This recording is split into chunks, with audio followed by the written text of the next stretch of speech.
இலங்கை சிறையில் உள்ள 38 மீனவர்கள் மற்றும் 78 படகுகளை மீட்க வலியுறுத்தியுள்ள முதல்வர் பன்னீர்செல்வம் நீண்ட காலமாக நிலுவையில் உள்ள கச்சத்தீவு மீட்பு விவகாரத்தில் தீர்வு காண கோரி பிரதமர் மோடிக்கு கடிதம் எழுதியுள்ளார்.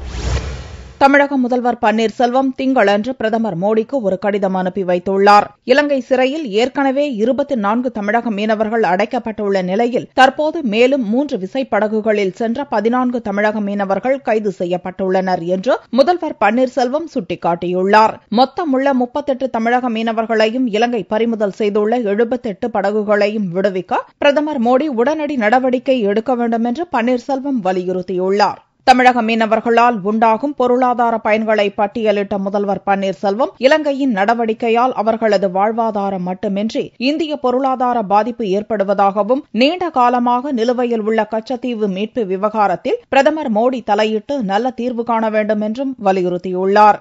இலங்கையில் தூக்கு தண்டனை விதிக்கப்பட்ட 5 தமிழக மீனவர்கள் பத்திரமாக நாடு திரும்ப தமிழக அரசு விடுத்த கோரிக்கையை ஏற்று தேவையான நடவடிக்கைகளை தகுந்த நேரத்தில் எடுத்து அவர்களை இந்தியா கொண்டுவர உதவிய மோடிக்கு நன்றி தெரிவித்துள்ள முதல்வர் பன்னீர்செல்வம் இதற்காக முன்னாள் முதல்வர் ஜெயலலிதா மேற்கொண்ட நடவடிக்கைகளையும் சுட்டிக்காட்டியுள்ளார்.